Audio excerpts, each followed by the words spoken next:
Hey viewer, I want you to know you're just like me. You found yourself browsing the internet and you've made your way down the PC handheld rabbit hole. You're interested and you made the decision to purchase this one. You made the correct choice and I'm gonna help you justify your purchase. You will not need another Ally X video. I will cover everything you need to know about this to help you decide if this is the right pick for you. Look guys, before the yap session begins, I want to clarify something. Whenever I hear reviewers talk about tech, bro, they sound like Sims characters. Zabalabuski, Zedel Smurfclef. I would like for my audience not to leave this video more confused than they did coming into it. So I'm only going to talk about the stuff that matters. The first thing you see with this device is the screen. It's got a nice little 7-incher on it. It's not the biggest in the market, but if my ex has taught me anything, it's not the size that matters. It's what you can do with it. It has a high refresh rate, 120 hertz, FreeSync Premium. It's going to make your games feel a lot smoother. Full HD, 1920 by 1080. It has a 1 terabyte SSD in it, so you can fit a bunch of games in there. You can pop this open and put another SSD in this, but knowing me, I'll fuck something up, so I'm not going to do that. The new battery that I got up in this thing is the best part about it, in my opinion. The 80 watt-hour battery. I noticed that I don't plug this thing in as often. Like, you can get multiple sessions in this thing before you have to charge it. I think that's the biggest W. Check this goofy ass shit on the ROG website, by the way. Play more, play longer.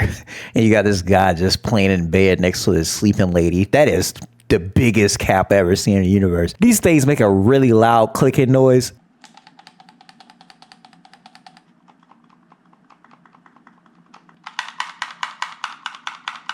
I was actually surprised by the audio waves of the recording I just did. Look at this. Look at them. 1, 2, 3. Ain't no way in the fuck.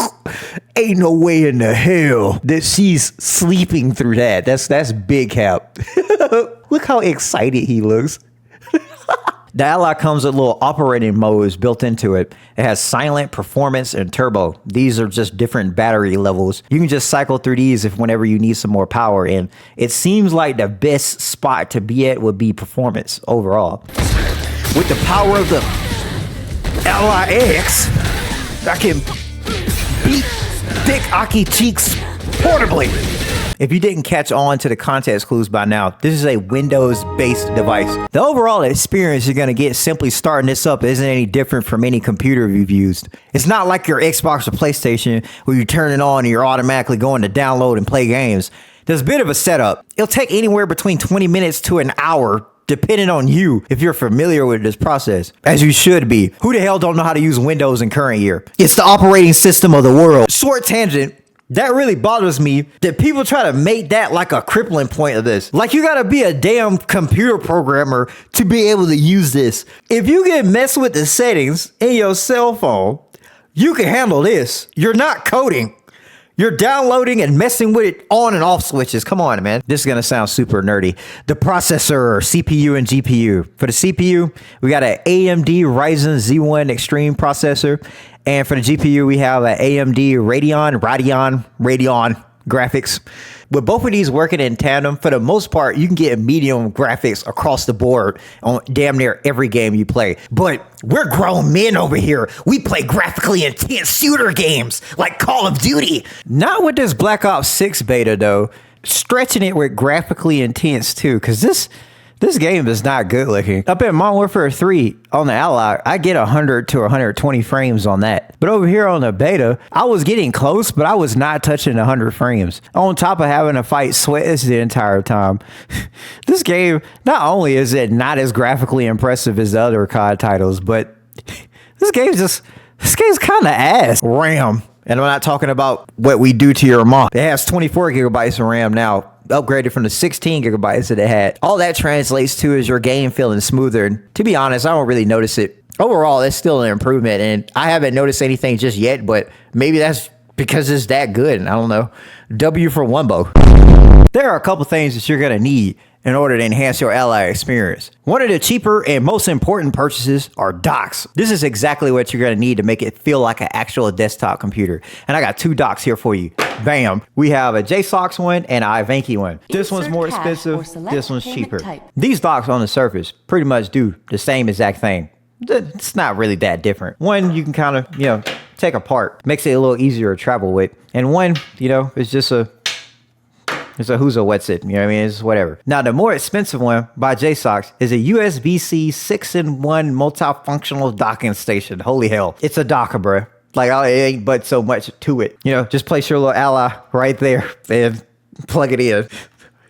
Ooh. This is, you see what I'm saying? It ain't all that special, man. It's just a dock. Something that I noticed about this when I was using it with my Ally. If you see right there at the bottom right, this is a 100-watt port. With the Ally, it comes with a 65-watt charger. When you plug the original 65-watt into this thing, it will show a little error on the screen. They ain't tell me that shit. I believe I have to get a 100-watt charger for this thing to not show that error, but I'm not going to do that. That's just extra money. I bought one. If I'm gonna take this review and shit seriously, I might as well commit.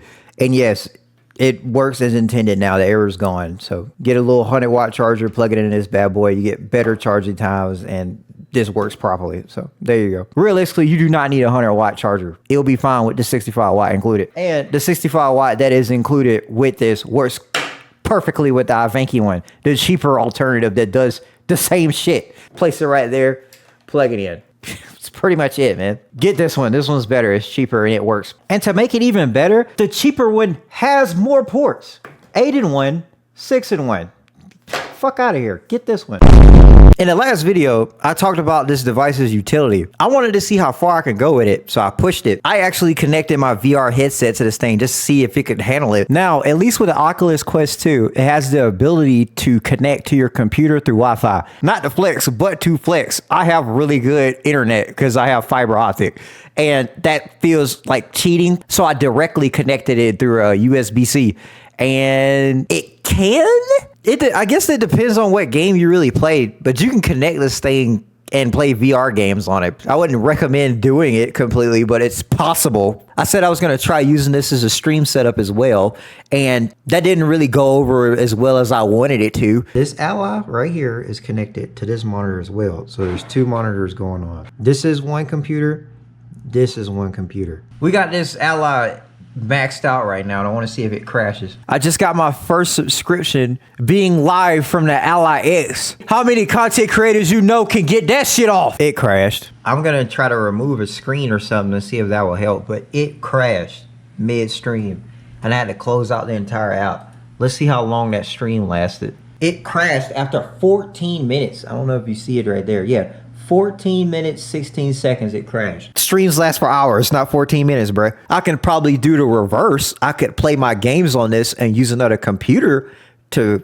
capture it and, you know, stream it. So, I mean, the inverse is possible. Actually using it to push the stream out? No, can't do that.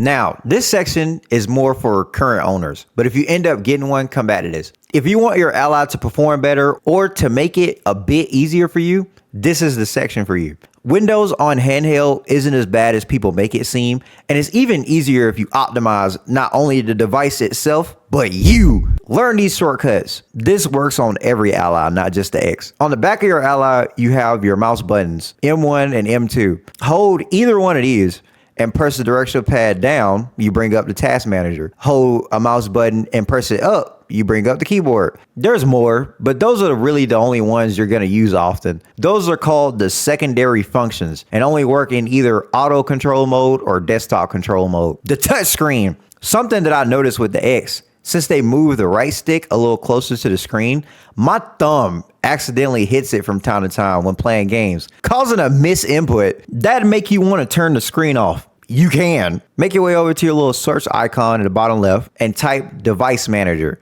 There's a section in there labeled Human Interface Devices. Open that up and you'll see HID compliant touchscreen. Make sure that's highlighted and select this little down arrow here, and bam, you've disabled the touchscreen successfully. Don't worry, everything is still operable without it. Just press your little command center button and use auto or desktop mode to move around. If you accidentally forget to turn it back on, don't worry, you can still sign back in without the touchscreen as long as you have a fingerprint assigned. If not, and you're using a pen, you're gonna have to plug a keyboard in to fix this. So, you know, don't forget to re-enable your touchscreen. And you just do that by pressing that same arrow up. Core isolation. You're gonna want to disable that. Just like before, go to your search bar, type core isolation, and literally turn it off. It's basically an extra level of security for your device that kind of slows your device a bit. It's like having a bouncer at the door of your ally approving stuff before they allow things in. If you turn it off, it will help with your FPS. Will it leave your device more susceptible to malware attacks? Maybe. But just like don't download weird shit from the internet and you're good. Just restart your device and you're set. Let's get even more performance. Head on over to Armory Crate, make your way to the settings and go to performance. I know. There's a little head ass moment there. In operating mode, you don't even need to do much here on the Ally X. You'll just want to stay in either performance or turbo mode. Nothing else matters. I keep it in turbo mode all the time anyways, because the battery is so much bigger on this. It really doesn't matter. Put it in performance mode if you want to stretch the battery a little bit, but you will be sacrificing frames. Eco Assist. Copy all this as you see here. The only thing that you're going to really toggle on and off is CPU boost. Some games you play really suffer without CPU boost enabled. This does chew at your battery, but it's necessary. You can just keep it on with the X, you know, because better battery. GPU settings, turn all that shit off. It does damn near nothing. The only thing I would use is super resolution. I keep my device at 900p period. Super resolution upscales, so it makes it look like things are in 1080p when it's not, allowing you to keep the performance that you have with 900p. So that's the way to go. You can keep it on or off, that's up to you, but that's the only thing that matters in here. I don't really care about frame generation myself. The other thing I would do though is make in task easily accessible in your little command center. All that is just Alt plus F4, which is just, you know, in task. You know, in whatever window that you're in. That way you can kind of close games quickly. Keep this device in either performance or turbo mode. Leave it at 900p. That's just universally good. Almost all games. You get the best performance and okay visuals with medium graphics.